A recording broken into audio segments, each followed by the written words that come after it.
I feel like a lot of the times when I come to record this, I'm like tired, you know? Mm-hmm. So I'm really using like the parts of my brain that are just like not normally on. You know what I mean? So you're calling our show brainless. No, I'm calling myself brainless and it contributes to the comedy of the show.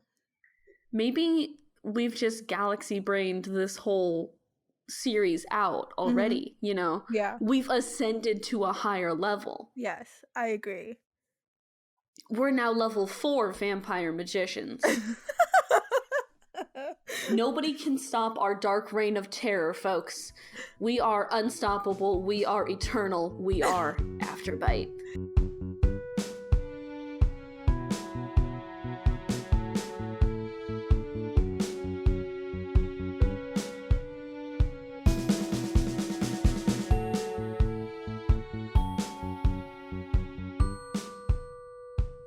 Hey everybody, welcome to Afterbite, a Vampire Diaries fan cast that's only 10 years too late. We're here this week with episode 5 of our show and episode 9 and 10 of The Vampire Show. The Vampire Show.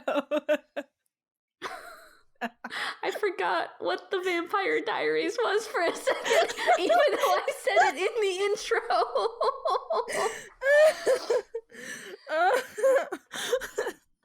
The Vampire Show, that literally could be so many things, babe. Name one other vampire show that's on the same level as The Vampire Diaries. You're Jourdann. right. There is no other show that's on the same level, but there are other vampire shows. Did you see that? How do you pronounce his last name? Ian Somerhalder? Is that how you say his name? I don't know how to. I think so. I don't know how to say that his name. V-Wars one? Yeah. Where it just sounds like Vagina Wars. Hey Ian, I'm sorry. Your new project sounds a little bit like a gay porn site, my man. But also, how much does it suck to leave being a vampire and then be like, and then your manager's like, "Hey dude, I know you left the Vampire Diaries. And like, Hey, man, I know I you're get done it. with that. But you've now like pigeonholed yourself into a role. So here's a show that's coming out on Netflix. It's all about vampires. Do you want to be another star of another vampire show?" You know, I heard his wife like talked him into auditioning for that show. How much do you think he regrets it now? His wife's like, just go to the audition. Just go. It'll be fun. If nothing else, you'll get out of the house and stop sulking around here with your weird haircut. And then he goes, and it's another fucking vampire show. How much do you think he's just like, God fucking damn it, He's Nikki. like, I'm gonna have to deal with more teenage girls. Oh my god. Oh, the worst. Honestly though, like I used to be a teenage girl and I can confirm that it is the worst. Being a teenage girl or being adored by teenage girls? Being a teenage girl is the worst. But also like I can but what I'm basically saying is being a teenage girl is the worst because we are the worst. So having us as your fan base is the worst. Okay, yeah, true. Welcome to a show that caters nearly exclusively to a fan base of teenage girls who like vampire shows. I'm not even kidding around. Our audience is like mostly either people who are like 13 to 17 or 18 to 24, and it's just women. Yeah. But you know what? You know why that is? Because this is about a fucking dumb vampire teen show, and we've spent the last 6 minutes alienating our own audience. No, I'm not alienating. Spent the last 6 minutes roasting ourselves. I'm not alienating because we all know it's the truth, and if we all just like recognize that as the truth, that teenage girls are the worst, then I think we could all move forward as a society. So let's do that. Let's move forward as a society and talk about, instead, some housekeeping. We have a giveaway going on our Twitter. If you go to @AfterBitePod, check out our pinned tweet there. Info on how to enter a giveaway for some fun stickers. Yes. Also, we're going to say it at the top of the show, in the bottom of the show, and probably somewhere in the middle, but please leave us a review on Apple Podcasts because it does genuinely help us out a ton. Yeah, leave a review, give us 5 stars if you like the podcast. It's very helpful. We're literally begging at this point, so please do it. I am on my knees currently. I mean, that's just like how I sit when I record this podcast, because I need the blood to flow to my brain. But I'm on my knees begging before, it's like our brains by the time we record this podcast are just like not there. So we got to get it. We got to get the blood flowing somehow. They're either extremely there or not there at all. I feel like today they're just not going to be there, and I'm okay with that. That's okay. That's all the housekeeping we have. Happy New Year. Oh, yeah. I think this is the first episode we've recorded in the new year, because spoiler alert, guys, we pre-record these episodes. Yeah. So the last one you heard was from, like, early December. Yeah. Yeah, they don't need to know that, though. Like, yes. Peek behind the curtain, Wizard of Oz style. Pay no attention to the man behind the curtain and to the fact that B got real sick for, like, 3 weeks. I love it. I love how in the, like, last episode you're like edging onto a code, and now you're like kind of okay, and if you're wondering why, how did that happen? It's because magic. Actually, it was a blood sacrifice that I did that really kind of helped me get on the up and up again. I just sacrificed somebody and also got a guest role in the new Netflix show V Wars, which again is the worst name for a show I have ever heard. Just at all. V Wars? Who decided on that? What the fuck? I know there was a name for this show before they changed it to that. Y'all should have stuck with the last name. Y'all should have stuck with the last name, because this is not it. Hey, I know, like, when you're brainstorming for names for stuff, sometimes it's just, like, a process, right? No bad ideas. You're just throwing shit at the wall. And, like, sometimes there are good ideas, and then there are also bad ideas. V-Wars is a bad idea. Yeah. And now they're stuck with it because it's on Netflix now. So, good luck with that. Fun fact, one of the first early, like, names that we had for this podcast was actually going to be Bloodsuckers, which I think isn't actually half bad. It's not that Afterbite bad. Is better. Yeah, Bloodsuckers ain't half bad. But Bloodsuckers isn't that bad.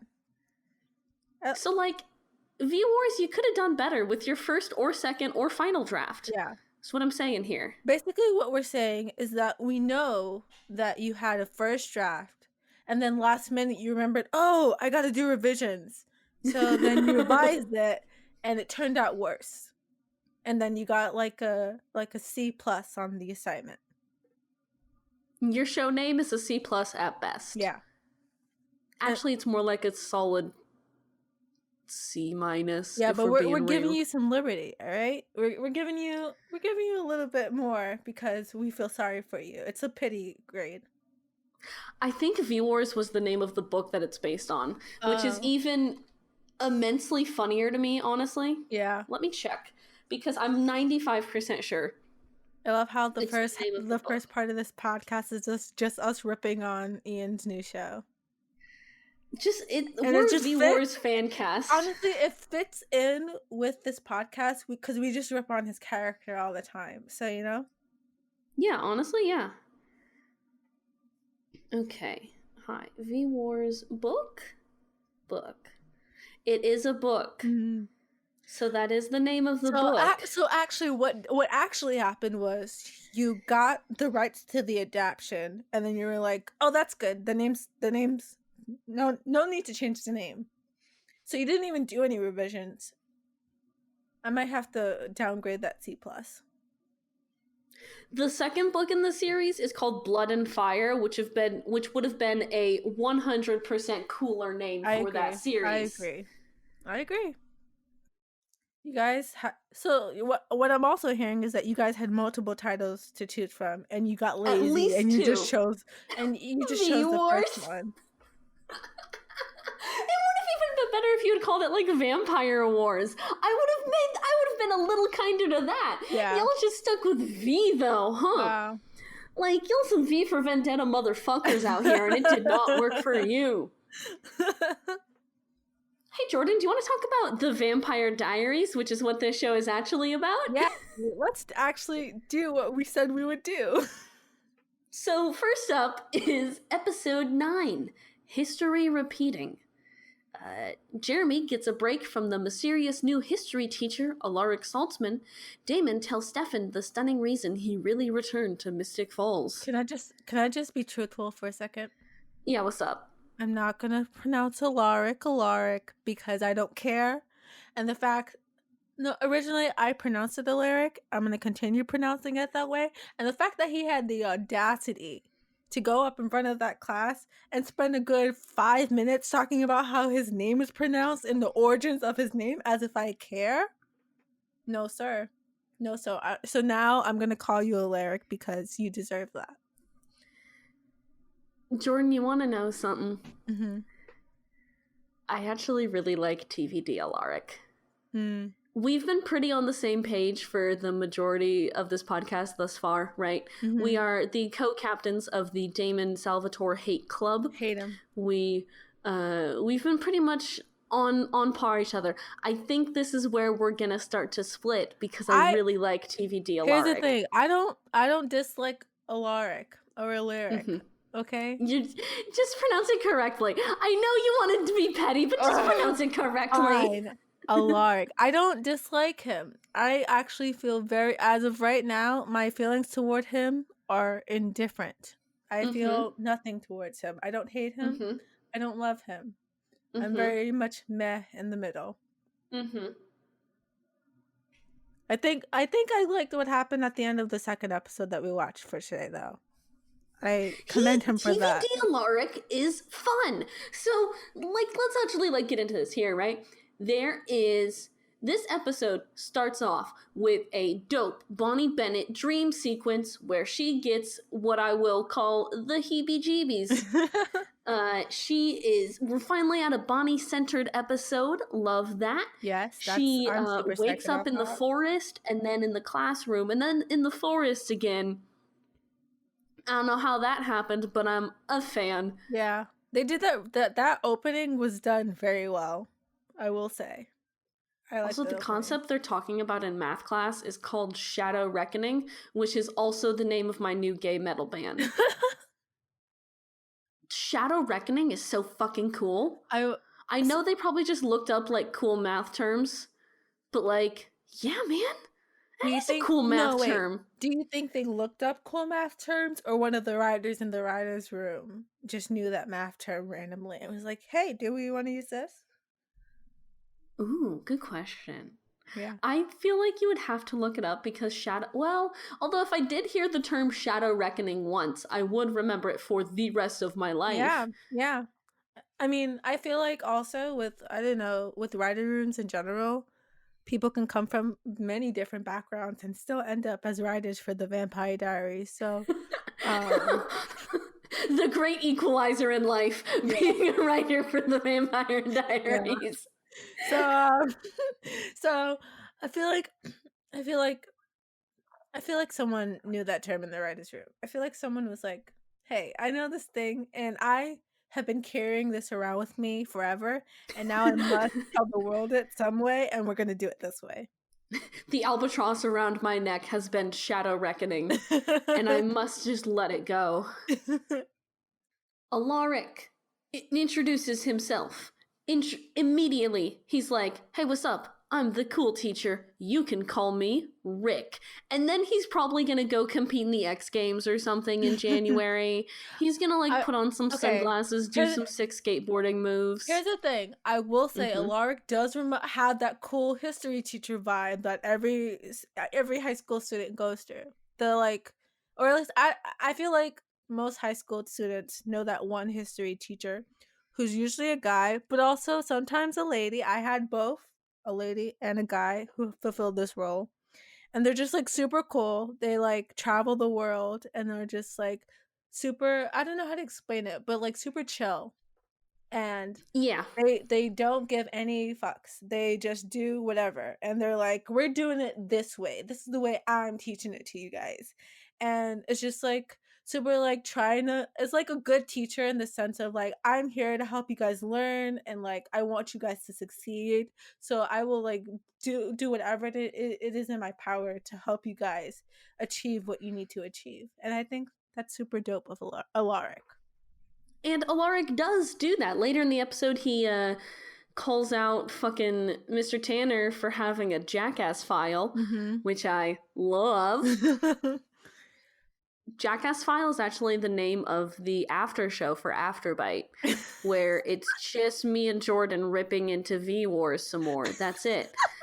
Support us at the $5 level on Patreon to get access to this super exclusive after show. I'm kidding. We don't have a Patreon, but do please pay us $5. I will take it. I'll leave my Venmo in my Twitter bio and you guys can send the money there. Just Venmo us $5 and we will record an exclusive 20-minute show just for you. Wait. What if we started if we were to have a Patreon only tier where we just because the viewers is it on a Netflix? I think so. What if we just like watched it on Netflix and reviewed it on the side? Oh my god! What if it's like? Oh, we could do that. If I'm not gonna lie to you, let me see. It's in my TV dramas, like my recommended. The 3 like tags that are here the most for it, by the way, is dystopian, ominous, scary. So, honestly, sounds dystopian. Whenever I hear of dystopian, I'm just reminded of number 1, English literature in like the 10th grade, because that's all we talked about, and then the Hunger Games, you know, because I feel like in like the early 2010s, everything was like super dystopian focused. It was the Hunger Games, it was Divergent, it was Divergent slapped though. Yeah, I don't think I liked that movie actually. I'm not gonna lie. The movie was bad. The books were great. Were good. I agree. The books were good. Like there were like all these like different teen dystopian novels, and literally I just remember having like a good amount of lectures in class just talking about dystopian novels, and everyone's like, "Oh, I read this dystopian novel, and like I read this dystopian novel," and honestly, I'm over it because it got so saturated. But I wonder how the show is doing that. How they making it a little bit different. If you guys want us to do an exclusive reaction video to every single episode of V-Wars, let us know because we will start doing it. Yes. We will do this. Yes. This is a dumb thing, but we will 100% do it. Honestly, if y'all ask. You guys see what podcast you're listening to, right? This is a podcast about the Vampire Diaries 10 years later. So what would we not do? You know? What would we... Pay us $5. We'll do just about anything. Exactly. Oh. Do you want to try to get back on track? Yeah, do you want to talk about the way there's a scene in the middle of this episode. Not in the middle actually. Okay. This episode a lot happened and this episode lasted it felt like 2 hours. Really? For some reason for me this episode felt so fucking long. To me there are so many things. It felt like a lot happened but also nothing happened. This one I feel like had a lot of... This one I call TVD sometimes a nothing burger. This one I felt like had some lettuce, had some meat to it, you know? Yeah, there was like some important things that happened, but then sometimes I was like, okay, I get it. When are we going back to things that are important? I don't really care about this, you know? Yeah, that's valid. There is, at one point though, Caroline calls Matt lame. And Matt just pulls out that Uno reverse card and calls her lame. And it's a very, like, 2010 mic drop moment. You're like, oh, shit, he called her lame. Oh, fuck. I think they're both kind of cute together. I'm not gonna... They are. I'm not gonna sit here and lie to you guys. I think they're cute together. They're cute little binge buddies. Yeah, I love them. I love their little friendship. I love how Elena... lets them be and is not the jealous ex-girlfriend type, so I like that as well. That is true. I like it. Love it. Bonnie, the pennant, Bonnie's necklace here is another really big part of this episode. And at one point, she pulls over to the side of the road and just fucking chucks her magical pendant into a field. Just fucking chucks it. Honestly, so dramatic. So, like, So dramatic. so unnecessary, but also, But I love it. yeah. Yeah, exactly. I love it. It's like, oh, you didn't need to, like, swerve your car into the, like, side of the road. Yeah, she pulls over really aggressively. Hey, Bonnie, there wasn't anybody in front of you or behind you. You can just, like, ease off the gas, pull over a little bit. Nope, gotta do a calmer. quick swerve. And you know what I love about it too? I know that she was in that car just listening to Elena, and then it just came to her mind, and she was like, "Oh, I gotta do this right now. No time to waste. Let me swerve into this field and then just chuck it." Just gonna fucking chuck it. After that, we cut to the Mystic Grill, which is apparently the only place anyone in Mystic Falls ever hangs out. That is true. I love that they play Mystic Falls as like a medium to large sized town. That's fun to hang out at. And all anybody ever hangs out at is this one fucking shitty sports bar. I think it would be nicer, or like, it'd be more acceptable if it wasn't a shitty sports bar, you know? Like, if it was... It's like... I feel like it was like, I don't know, maybe if it had like diner vibes, I'd believe it more. You want like a Pop's Chocolate Shop-esque hangout, is what I'm hearing. That sounds more believable in like a town that small. Okay, actually though, small Midwest towns have sports bars by the millions. Holy shit, dude. All right, I was proven wrong. I'll take it. You're from New York, right? That's like diner vibes. This is like a shitty Midwest town. Very, very shitty sports bar vibes. All right. Do you think so? So do you think there should just be more? Just more sports bars? First of all, yes. Absolutely. Second of all, I'm pretty sure the lights in the Mystic Grill are never on. It's always bad lighting. And I'm like, I get it's dramatic, y'all. But like sports bars have like a million TVs that are all very bright. So the light has to be coming from somewhere, you guys.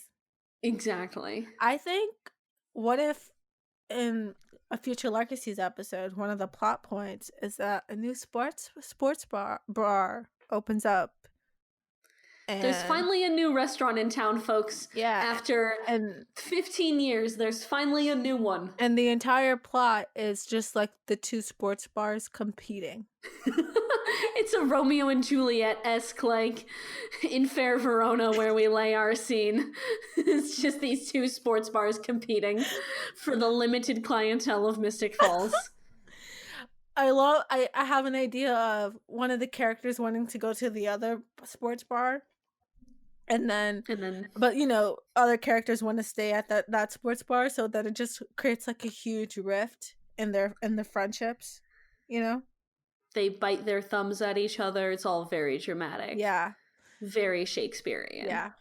Very TVD. Yes, that sounds something exactly like what TV that sounds like an actual TVD plot, right? Did we just make a hidden episode of TVD? I think we did. And I think if you want to see us act it out, that'll be $5, sir. If you want us to write the script and then act it out, actually that's more than $5 because that's a lot of work. That is a lot of work. I'm gonna bump it up to 20 per person who listens, and that's reasonable.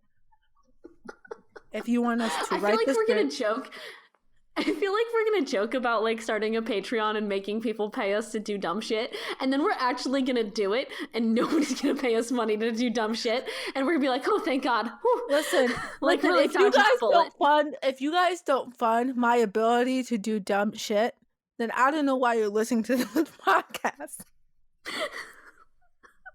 Okay? Because that's exactly what this podcast is. It's you.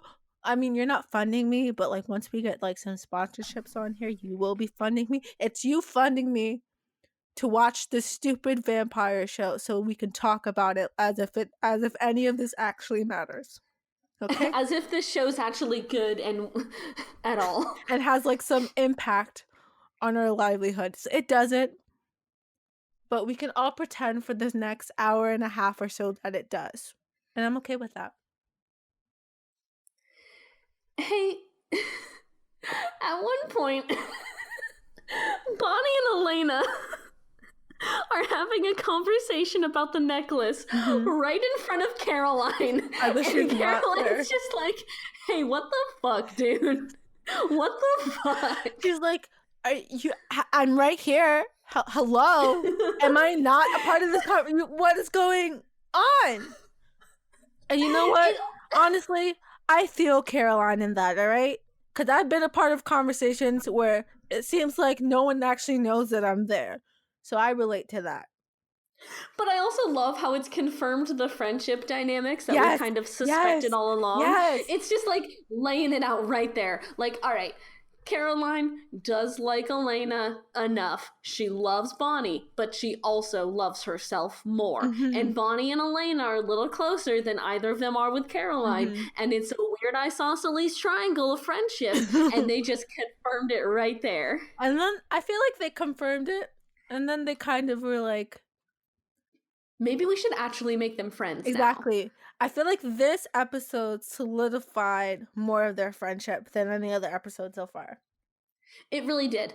And I'm glad that they did it in this episode because, like, okay, Caroline Forbes does not believe in witchcraft. And then she sees that Bonnie Bennett does believe in witchcraft. And then she decides that she also believes in witchcraft. And I love that. She makes them hold a seance. Honestly, I love that. That's so good. That's such a good plot point. Like that's how you know that they're friends. Because who else would you say, I don't believe in this thing, but for you, I will believe in it for you? Like, who else would do that? And then she goes whole hog and she's like, fine, let's hold a fucking seance. Yes. Like, that is such a Caroline Forbes thing to do, and I love it. She's like, if we're gonna do it, then let's fucking do it, dude. She's like, we're not half-assing this. We're putting our full foot into this, all right? We're doing this 100% like seance right now. And I'm like, and the funny thing is, Caroline, do you know how to hold a seance? No, she does not. No, but we're gonna do it right now. Everything I have ever learned about like Ouija boards and like the paranormal has come from pop culture, and mostly it's from BuzzFeed Unsolved. And therefore, I have little to no knowledge about like how to invite a spirit to speak with you. But hey, Bonnie, maybe inviting a ghost trapped in a pennant who has been haunting you to speak directly to you might be the worst idea you've had yet, Bonnie. Hey, Bonnie, she made you have nightmares, and you're like, hey, direct line, speak to me, ma'am. Like, what the fuck? But was it Bonnie's? It was Caroline's idea. Well, yeah, okay. It was Caroline's idea to hold a seance, right? And then Bonnie's like, hey, you up. And Caroline was like, that is weak, dude. That is weak. Do better. And so Bonnie's like, I speak to me. Oh, yeah, you're right. That's a bad idea. She definitely brought that on herself. That was definitely her fault. You could have here's the thing. You don't agree with what your friend wants to do, but you don't want to hurt their feelings because you see that they're putting an effort into trying to, be your friend and believe you. So you have to half-ass it. You can't put it's a bad idea, but you also don't want to upset your friend. So you got to come to a compromise and still do it, but not do it correctly. And that's the tea. That's the tea. Bonnie, you could have, okay, no, I said we were not going to half-ass this, but you could have, three-quarter-assed it. You could have three-fourths it. Yeah, I agree. As Bonnie does summon a literal demon into Elena's home, let's not mince words here. She does summon Emily back. The girls start living in a horror movie. It is extremely horror. Can I just say the lighting in this, in all of these scenes, perfection. Because I was like, the whole horror sequence in the house is really good. It's so good. I was It's like, actually wow. fun. I was like, wow, you guys really outdid yourself here. Like, wow. I do love, though, that the girls being in an actual horror movie and acting their asses off, having a great time, is cut together with the boys just playing football. And it's just the boys being boys. listen, another example of women doing 100% more times work than the men and getting equal praise. Another example. Just like the boys play darts and then toss around a football a little bit while the girls are like getting possessed and fighting off the demons. These girls, the acting that they are doing, the acting that they are pulling off versus what the boys are doing. They're just throwing the old pigskin back and forth. I mean, some brotherly bonding. I mean, I don't know what else to say. That's like literally what that is. Like, that's what our society is. It's a commentary on our society. What's better than this? Guys being dudes. I guess. Like, I think that was the part where I was like, oh, nothing's going on. Like, you guys aren't doing anything. Like, can we go back to the girls? It does feel like a wild roller coaster. It feels like when your mom is driving down the highway like slightly too fast, and then she sees a cop, so she like slams on the brakes and like throws out an arm to like catch you. The mom arm, how it happens. That's what this feels like. This feels like my mom is slamming on the brakes and just like putting an arm into my chest, and just like the abrupt change of pace between the girls living in a horror movie and the boys just throwing the old pigskin back and forth feels like my mom slamming on the brakes on the highway. And in this metaphor, your mom is Julie Plec, yes?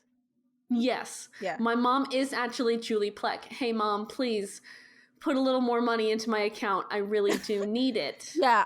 Mom, I know me and B aren't related, but for this bit we are. Hey, Mom. I also need money. I currently owe a lot of money to my college. Hey, Mom, I know you're like a millionaire and everything now. Yeah. Because you do run like 7 shows, which is very impressive. Yeah. And your work has been undoubtedly great, Mom. But also, your vampire show's bad. Yeah. And right now, we're in like our angsty teen phase, so we're making fun of it. I promise once we get to the originals, we'll be a little more better about it. Yeah. But until then, Mom, we are going to continue sneaking out late at night and like drinking in a graveyard. And Mom, we're not sorry. Mom, we're really not sorry. If you know Alaric's character, and if you know who he is coming into it, they did a really interesting thing here where they played him as a vampire. But they really play him up very well. They have a checklist of every suspicious thing they've made the Salvatore brothers do, and they're like, suspicious ring, check. Yeah, that ring. Cannot enter a house, check. Like, slightly mysterious, check. Looks too hot to be a history teacher, check. And like, I think that was a well done thing on their part, especially if this is your first time watching the show, and like you have like no expectations for that character, because then it's like a nice little plot twist, like a like a little. It's also, I think these 2 episodes are probably 2 of the best ones that we've seen so far for watching live while it was airing, because it must have been buck fucking wild to see at the end of the episode, Logan Fell is back. Like, how fucking wild. Insane. Absolutely crazy. A great plot twist. Yeah. It's like, oh, because literally he came out of nowhere.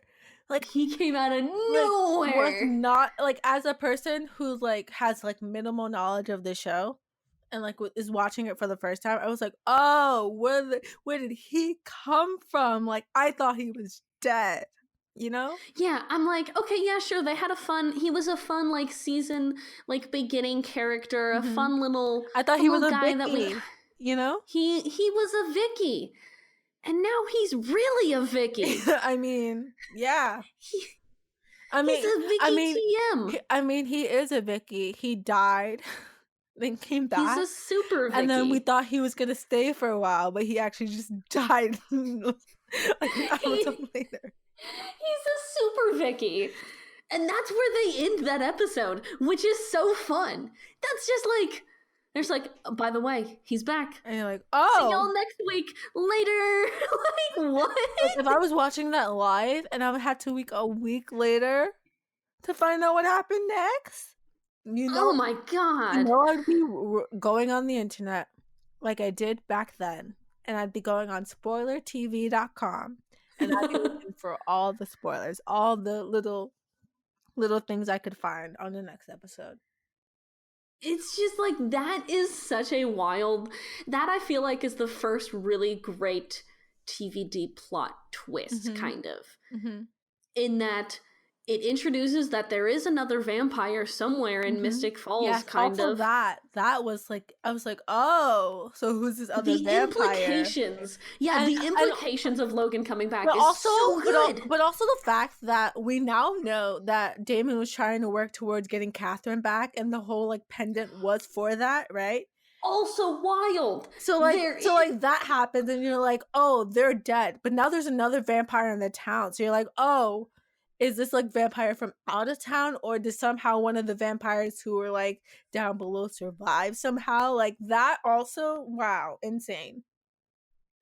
Like, also we didn't talk about the fact that like Bonnie Bennett gets possessed. I feel like we kind of skipped over that. She gets honest to goodness possessed, and then by Emily, who goes to destroy the pendant because she says to Damon, like, I can't let all of them back out, which tells you there's more than one person in that tomb. Yeah.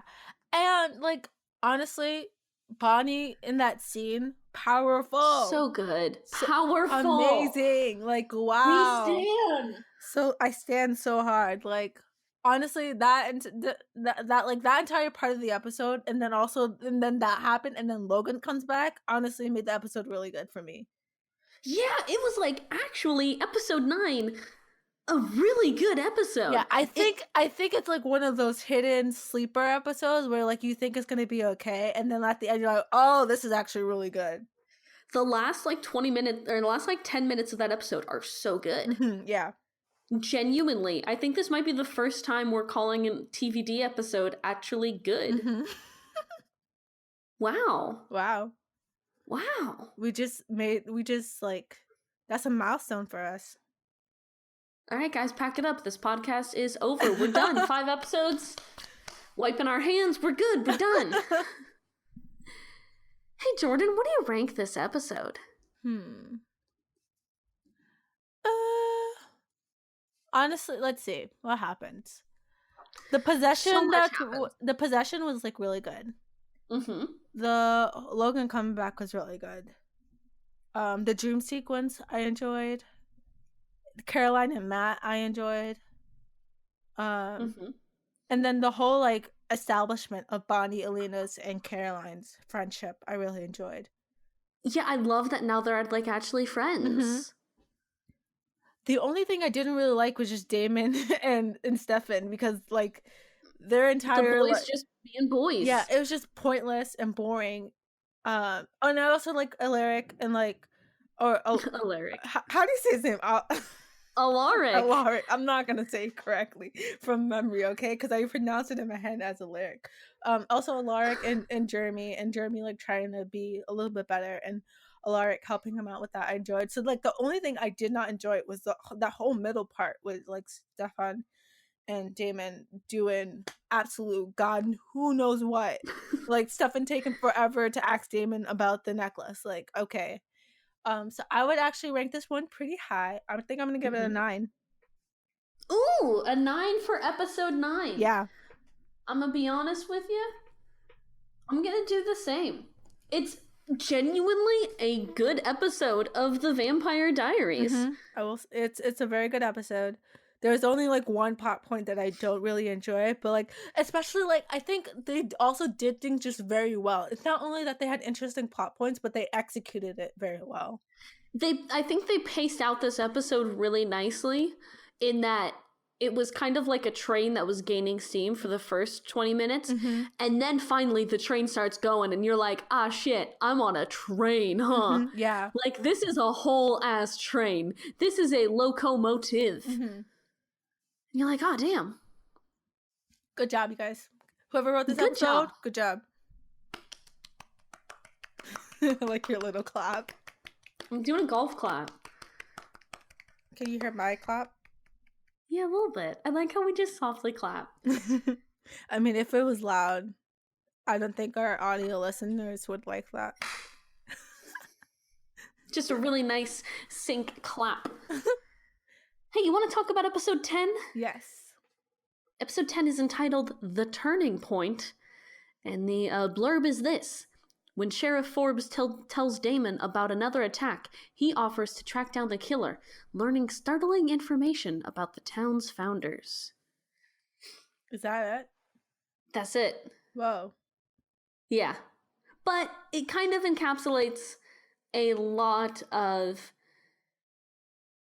Actually, because yeah, a lot of I this feel like episode is Damon and Logan's kind of struggle and kind of their two forces playing out, and I think that affects a lot of the characters. So I actually don't mind this as far as descriptions go. I honestly probably one of their better Netflix descriptions. I think that really does describe what mainly happens in the episode without giving anything away.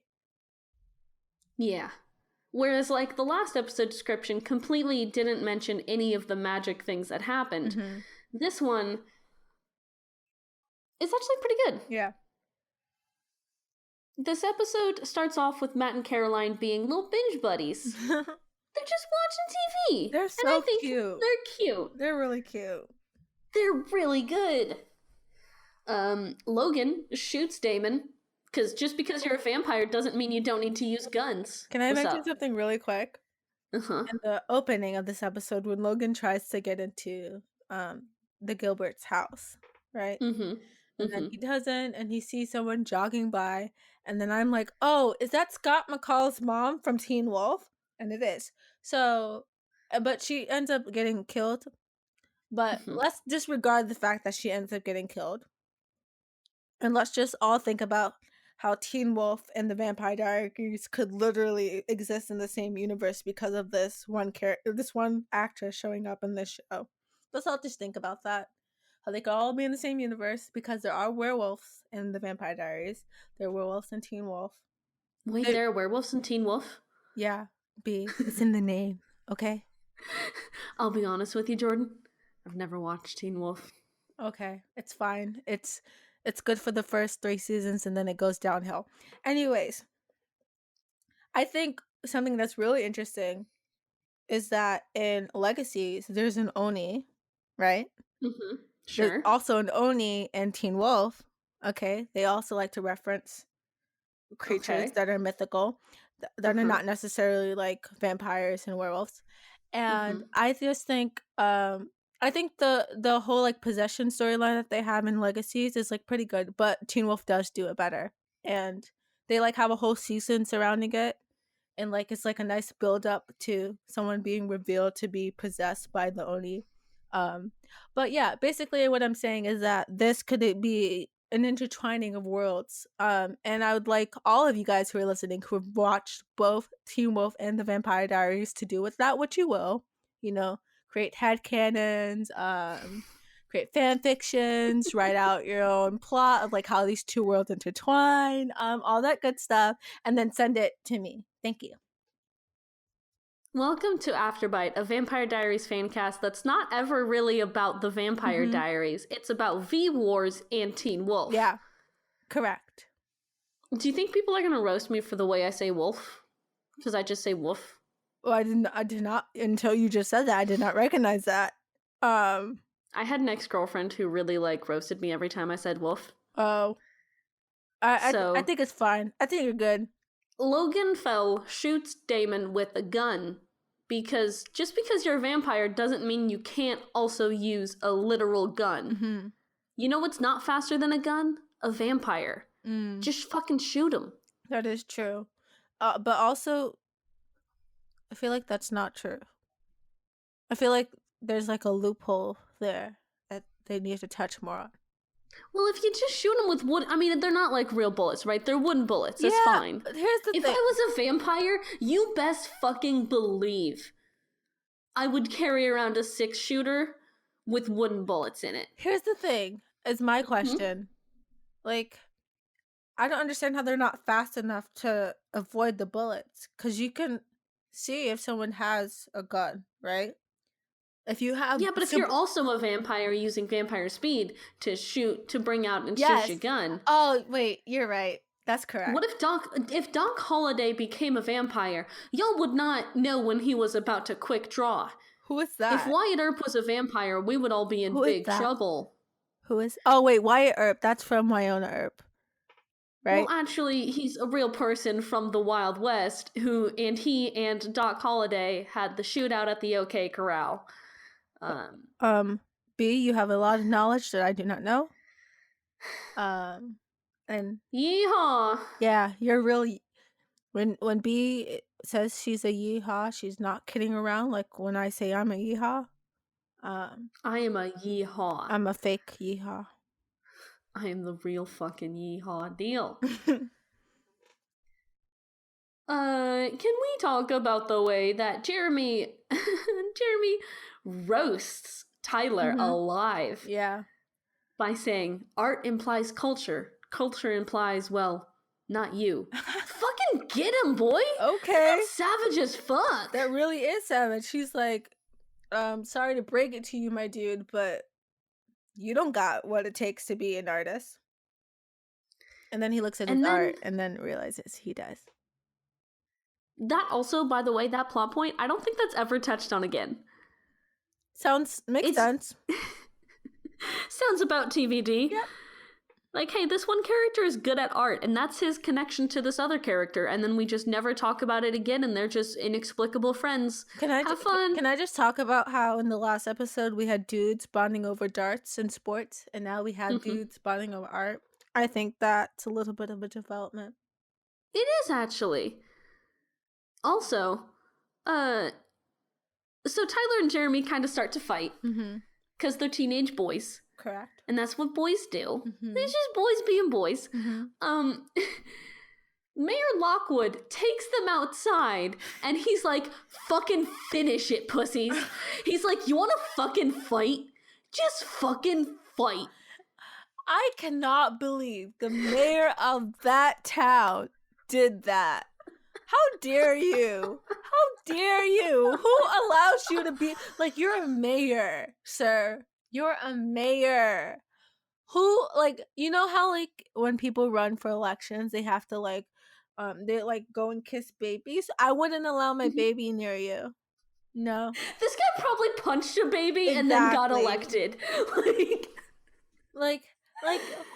allowed this person to get elected? Who is he keeping safe? No one, because he's telling these two boys who are angry with one another to fight. Excuse me? Not in my household. That's not gonna work. And it also does not work in Alaric's household either. Which is really good, and that's why I like TVD Alaric. He comes out and he's like, what the fuck, dude? Genuinely, like, hey, what the fuck? And the mayor's like, I'm letting them fight it out. And he's like, no you fucking aren't. No, the fuck you are not. See, I feel like with TVD Alaric, he's like definitely way more like, I need to watch over these children. I need to make sure they're safe and okay. TVD Alaric cares more about the kids than Legacy's Alaric cares about his own damn kids. He's a father and he cares Like, sir, how did you go backwards in development? TVD Alaric calls Mayor Lockwood an out-of-control alpha male douchebag, which I fucking love. That was a good line. I commend Alaric for that. And then Mayor Lockwood responds with, you just marked yourself. And then Alaric was like, you want to fight? He's like, yeah, you want to throw down in this parking lot where you were about to make these two children fight? Because we're adults and we can do it right here, right now. And honestly, I think Alaric would win that fight. I agree. And I love just like that whole sequence. Like, it's such a good. I mean, we've already shown, right, that Alaric Saltzman is the cool dad. He's like the cool history teacher. He's here to look out for the kids, especially to look out for Jeremy. And this is just such a great fucking sequence. And I love it. I agree. And then Tyler actually makes me a little sad for his character. He says, I don't need your pity. Oh, fuck, man. Damn. Ouch. Tyler? That hurts a little. You have depth under those abs. You got depth somewhere, baby. And then he is honestly one of my favorite shots so far that we've seen is Tyler framed at that like super low angle looking up at the moon. Tyler right next to the moon. When Jeremy's like, what's your fucking problem? He's like, I just don't know. That's really fucking good. I liked it. I was wondering if that was some foreshadowing. It could be wrong.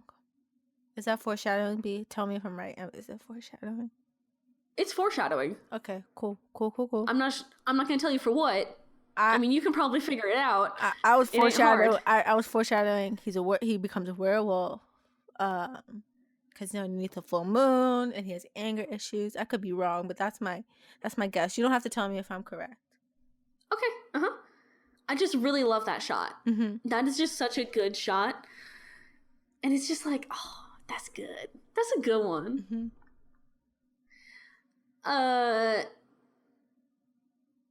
Elena puts an end to Stefan's brooding.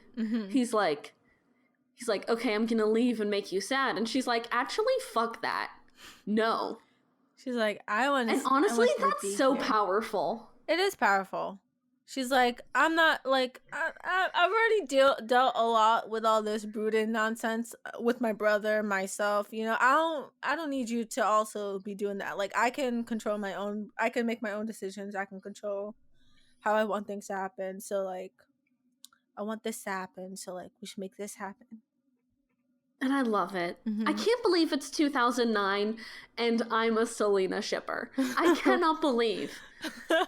I mean, honestly, like, the way they're written right now, it's hard not to root for them, you know? It really is! Like, you have to They're so good. Can I just mention something real quick? When they're in that car and they're talking about futures, and then Elena's like, oh, I was going to be a writer because my mom really pushed me into it, and like, but then she died, so that's no longer a thing. Elena, you're not going to fool me. You were never going to be a writer. Oh, ouch. I'm sorry, but I could tell by your diary entries that you were one of those people who like wrote those like really emo, sad poems and then thought you were going to be a writer. And I can confirm this because I used to be you, and I'm not a writer. So, Elena, stop lying to yourself. You were only doing that. It's not bad, but you were only doing that because your mother wanted you to, not because you actually wanted to be a writer. And I don't think it would have worked out anyways. That is the end of my piece. Do you think Elena would have been MySpace famous for her emo poems? Yes, 100% yes. Wait, you know that? What would Elena Gilbert's MySpace name be? Would she have like an XD at the end? A raw? Like a raw? I'm feeling like she's not XD random enough to have like a raw, true. but I feel like a good XD. I feel like that's more seen. That's definitely more seen. Yeah, maybe like that. Maybe like a 3 face, just like the little kitty face. Yeah, just like, yeah, most definitely. What song would play when you went onto her MySpace? My Immortal. Do you remember that video of those two girls? Like 1 year before I think it was New Year's Eve or whatever, and they're both like in emo music, and she's like, I don't remember what their name. They said, I'm blah blah blah and I'm Laura or something like that, and then they're like, we're 1 year closer to death. You know what video I'm talking about? No, you don't. I don't. That's famous. It's like turned 10 years old. I'm gonna send it I'm gonna look for it and send it to you. Hey, you remember when it came out that like My Immortal was all like a like joke slash social experiment kind of thing? Yeah. I feel like this Tara and Raven video is kind of the same thing. I feel like it definitely has to be, right? I don't know. I do not know. It's just Where are something. they now? Now that you showed me it, though, I do recognize it. Okay, cool. So you're like it's in there. It's in your memory. It's like in the way back of your memory. Yeah. But see, it's not because they have more videos of them like that. But like, it absolutely has to be, right?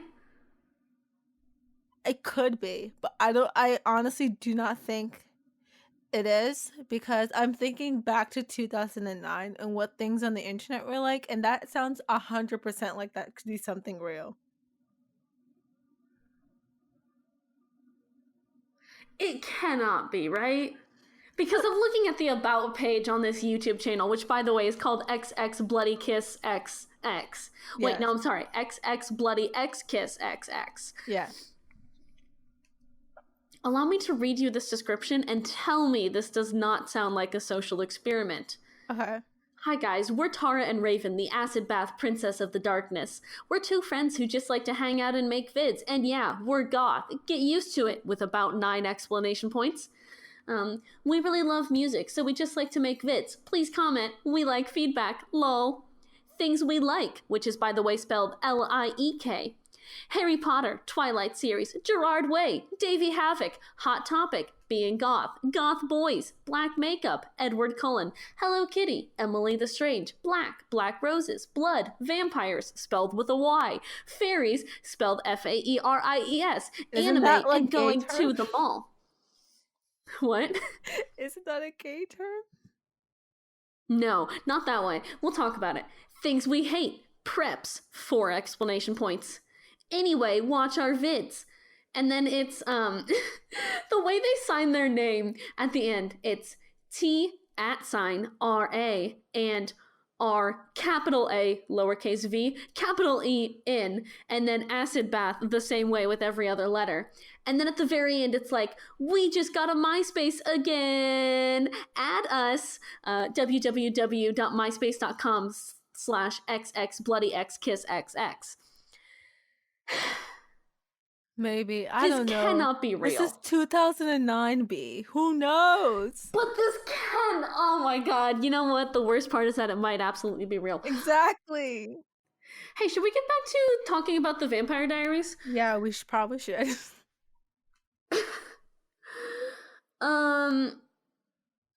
At one point I do have a note here that just says, man, Paul Wesley, you and your perfect face strike again.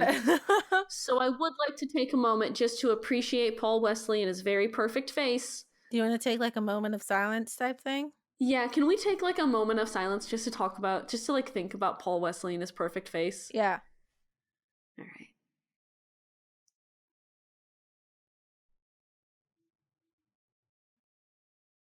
Is this too long to be quiet? That's a good 5 seconds. I was waiting for like a good 5 seconds of like silence. I love Paul Wesley's face. Yeah, he's also really good. He has a nice face. He really starts to show off in later TVD, but like he's real good. His recent stuff, Tell Me a Story or whatever, real good. What I would also like to talk about is the sex scene between Elena and Stefan. I have strong words on it. Okay, hit me with your strong words. My first thought was, is this Twilight? It felt very Twilight. Don't hide yourself from me, Exactly. Stefan. I've never seen a full Twilight movie. I've never read the books, but I could tell this had Twilight vibes, so... You want to know what's sad? What? I have read all of the books and seen all of the movies, and it does have strong Twilight vibes. See, we got confirmation for someone who barely knows it and someone who was deep entrenched in it when it was popular. I was deep in the fucking trenches, dude. I could have probably been one of those people if my English teacher didn't talk me out of it. So Thank you, Miss Hey. Echo. They weren't good anyway, don't worry. Yeah, that's why she said don't read them. She was like a hardcore feminist and also a lesbian, so Love her. Yeah. Stan List, your English teacher. Yeah, she's I don't know, she like inspires me till this day. I had her for like 4 years. Oh fuck yeah. Yeah, anyways. I was cringing very hard throughout the entirety of it. The music. Mm-hmm. I don't know where they got it from, but it sent me to places of place I don't want to go back there. I don't want to go back. And Yeah, then also though don't hide yourself from me. I was like, wow, this is really feels like Twilight. What is this? I'm not comfortable at all. I am supremely uncomfortable during this entire sequence. Yeah. That was it. I got strong Twilight vibes. The reasons why, again, are the music and the whole don't hide yourself from me. Yeah. It's bad, dude. Yeah. I was supremely uncomfortable during that entire sequence. Okay, great. I'm glad I'm not the only one because I thought it was just me. But it wasn't. I'm extremely uncomfortable during 95% of the sex scenes in TVD. Mm-hmm. Yeah. Like, supremely uncomfortable. Imagine sitting watching it at your kitchen table, trying to eat dinner so you can finish it in time, while your mom is behind you eating dinner at the kitchen counter. Is your mom doing the thing where she doesn't sit at the table and just stands and eats? Yes. So she's standing really funny to me. Eating on the kitchen counter while I'm sitting here watching this and like, oh, okay. There's a sex scene now. And now we both have to be here to witness it. So now I'm double uncomfortable. And so now we're just sitting here, and it's the worst.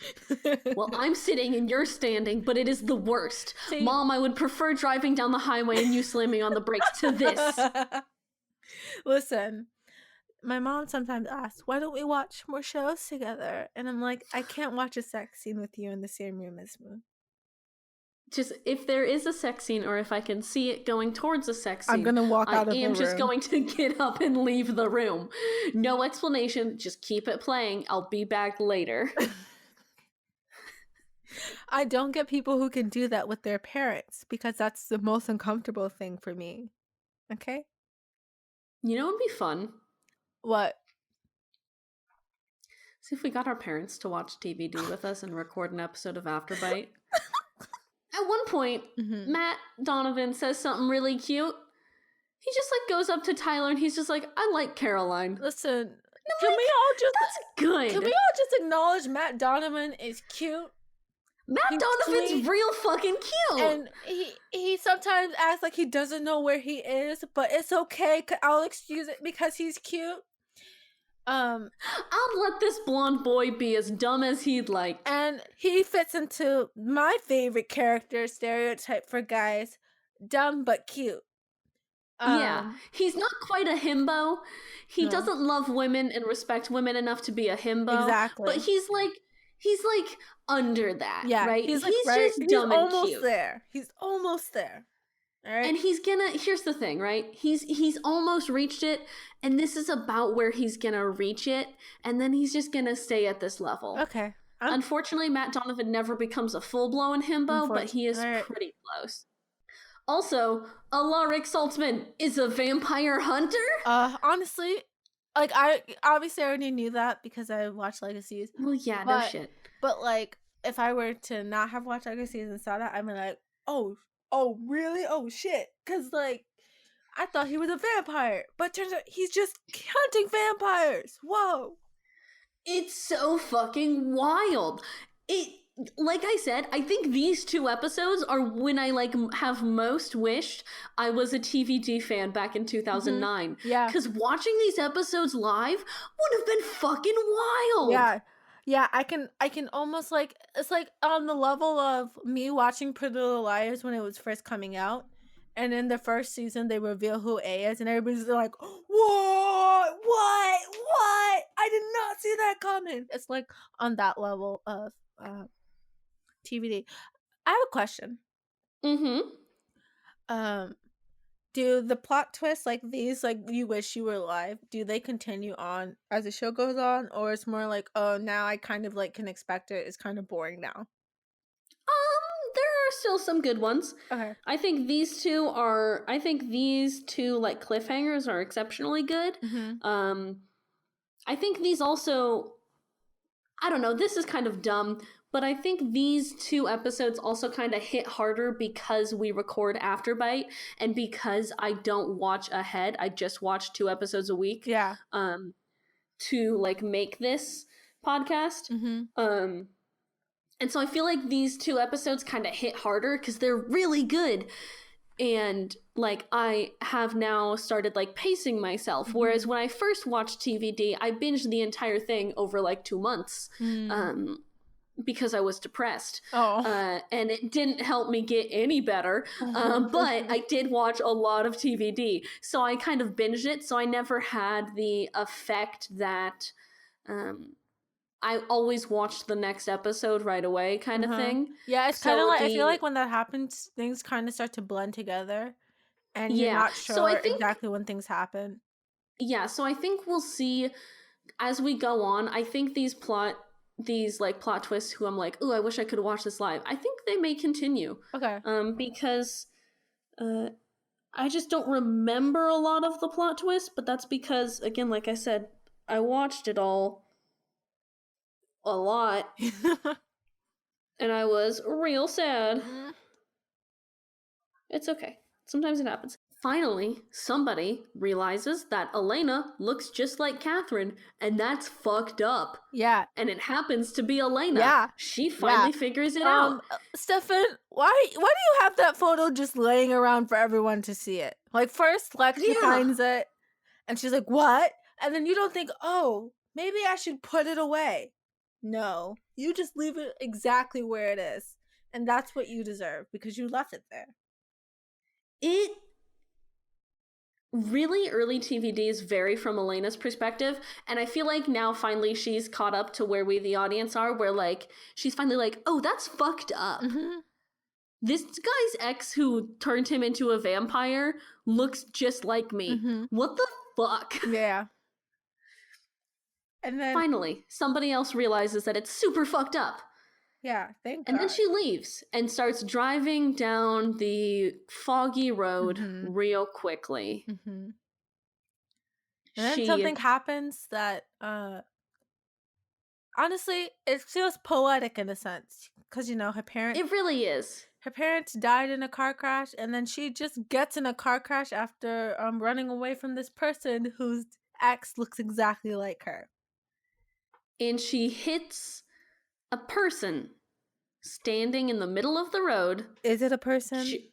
Just like we were first introduced to Damon. And the car flips like 3 times. Yeah.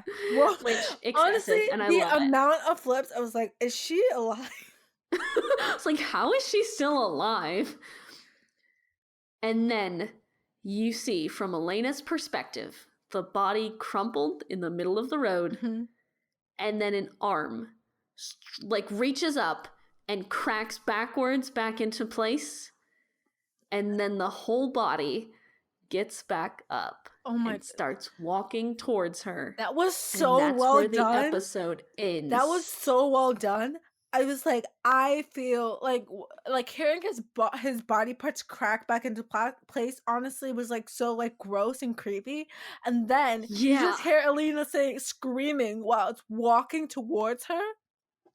What? Yeah. What? That whole ending sequence is actually really fucking good. Like, I was like, oh, okay, I see. So you got, like, because I feel like the thing with TVD, right? Or at least early TVD, it felt like some episodes had like really good cliffhangers. And then the next episode would be like, you know what I mean? Yeah. But these two, it was like cliffhanger 1, great episode. Cliffhanger 2, another like great episode. You know what I mean? Yeah. 2 really strong episodes that play really well back to back. Oh, we should also mention the vampire hunter Alaric does murder Logan Fell. Oh, yeah. That is the vampire that he kills. Yeah.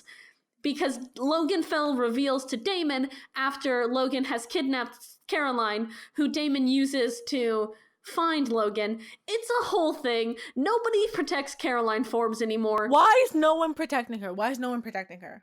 Why are we just leaving Caroline to be like hurt?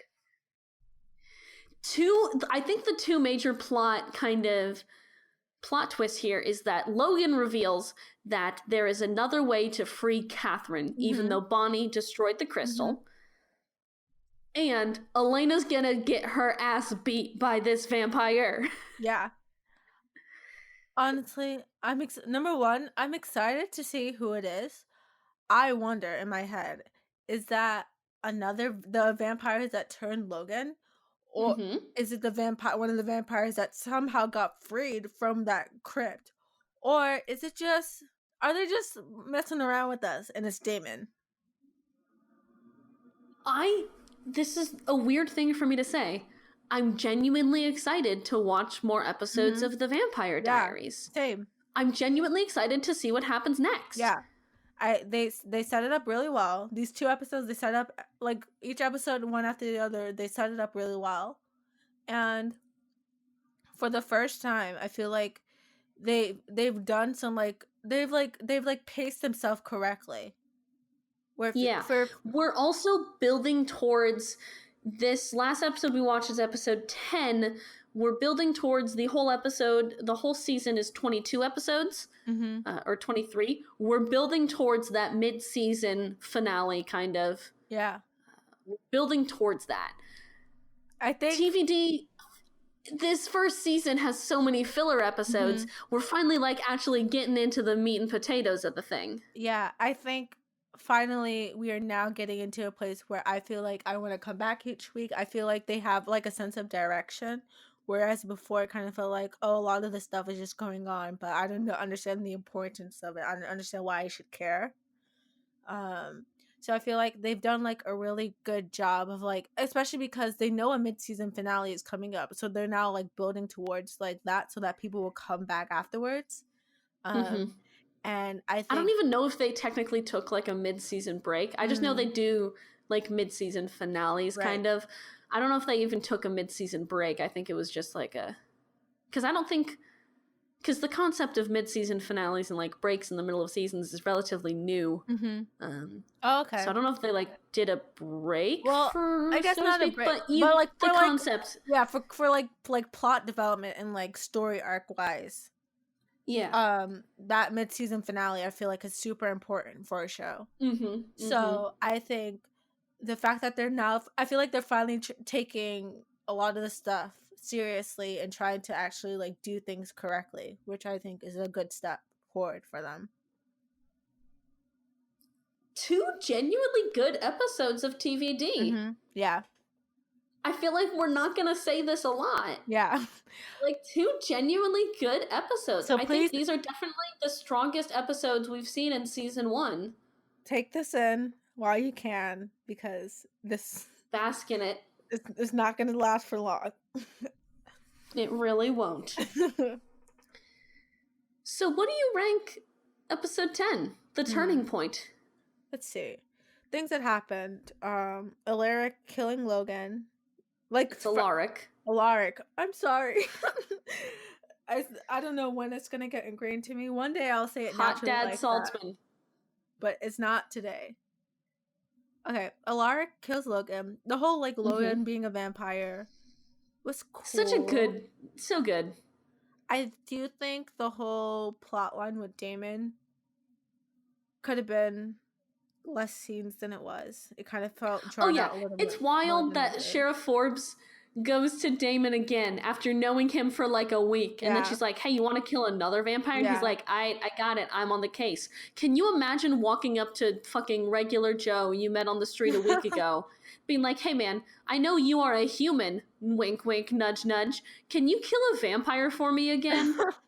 It's and also she lost, the weird thing is she lost Logan Fowl. That they lost him that exact same way. He was trying to kill a vampire, and they lost him, and then he Yeah. became one. So now you're And going then up they to it buried him in a shallow grave, which exactly. seems very bad because you're the police. You should know how to bury a body. Yeah. But I think it's like very poetic in the fact that that happened, and at the same time, Mm-hmm. she's going to someone who she doesn't know is a vampire to try to kill this other vampire that she like inadvertently turned into a vampire. Like the layers of that is insane. But I do think the whole scene of like Damon and Logan talking and like the entire situation could have been brought down to less scenes, and I felt like that was drawn out for way too long. It was Uh, kind of drawn out, but I think Logan was kind of the main antagonist of this that episode, is true. so I really do kind of like that he was like you That is know? true. That is true. And he plays a pretty good bad guy too. You Yeah, gotta give that actor credit. He played a pretty good bad guy. I will say he was very convincing as a villain. I liked him Mm-hmm. as a villain. Yeah. So that was like a good point for them. It's like a in between point. I love it, but I also didn't really love it. So it's like a Mm-hmm. meh in the middle. The whole Steph and Elena sex scene. That Wildly uncomfortable. yeah, that kind of is a con for me. I didn't like Mm-hmm. that. Let's see. What else happens in the episode? Bro, it's Tyler and Yeah. Jeremy's fight. Caroline Forbes is unprotected. Elena's like, nah, and then Elena also crashes the car. It's Okay. like Here's the there's thing. like 5 plot points here, and they're all pretty strong. Yeah, I will say some plot points I like more than others. Like I feel like I like the stuff near the end way more than the stuff that was happening in the beginning. But the middle was also okay. So all that combined, I feel like I'm gonna give it like a 7.5. Honestly, it wasn't like as strong for me as the last episode to give it like a 9. Maybe like an 8. I'll give it an 8. You're gonna give it an 8? Yeah. Okay. Let me fucking rewrite that. I am also gonna give this episode. Well, honestly, that ending scene, man. It was really good, which is why I'm not giving it a 7.5. But I don't think I think even though the ending scene was like one of the best things that they've done on this show, I do think the overall episode was like not like as strong as the last scene, if that makes sense. Yeah. I'm gonna give it an 8.5. Okay. Because I really like it. Mm-hmm. I'm also gonna see, I think this is, I'm gonna look at our spreadsheet super quick. This is only the second time I've given an episode a 9, and you giving History Repeating a 9 is the highest ranking you've given thus far. Yeah, I really like that episode. It's very good. The question is, can I think one of the questions I'll have after watching a couple seasons of this is like how the rankings will vary.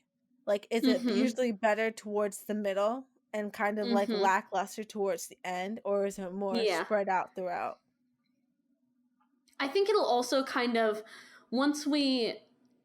I'm gonna make us choose our favorite episodes from like this season overall. So I think it'll be interesting if we look back fonder on some episodes than others. Because like right now, my top 2 episodes are Family Ties and History Repeating, which are 2 very good episodes. Your favorites so far are the 2 that we've just watched. So I think it'll be interesting for us to pick our favorite episodes of the season and then kind of rank the seasons against each other once we have a few under our belt. Because we're halfway through season 1. Wow. Almost. We're just about halfway through. That's a milestone. Episode 6 of Afterbite is going to be halfway through the season, and then oh boy howdy, we only have 7 more after that. I mean, it's nice. We're starting off the beginning of the year with almost halfway through the first season. I think that's like a nice little accomplishment. We're gonna get through season 1, 2, and 3 in 2020 probably. Hey, that was an episode of Afterbite that we did. Yay! It was barely a show about the Vampire Diaries. We mostly talked about V-Wars. And again, if you do want us to talk more about V-Wars, or you want to see if you have any other ideas for shit you want us to do, we'll do just about anything. Just let us know on our Twitter at AfterBitePod. Yeah. Also, we're doing a giveaway there for the next one more week after this episode goes up. So go to at AfterBitePod to see how to enter and win that contest. Yes, you can win a sticker with our logo on it, so you can tell all your friends about our podcast when they ask you what's that on your laptop or water bottle. Or wherever else you put this sticker. I'm going to put one directly on my forehead. Anyway, we'll catch you all next week. Next week, we're going to be watching Bloodlines and Unpleasantville. Anyway, thanks for listening to Afterbite. I'm gonna do the thing where I just kind of like fade up the music now. So Jourdann and I just kind of like talk shit here while the music fades up, and it's like a whole like extended and outro thing. We definitely do talk a lot of shit at the end of every episode. We talk a lot of shit in the middle of every episode. We talk a lot of shit. This is entirely just garbage. Yeah, what we've done here. This is an hour and a half of garbage. We literally just go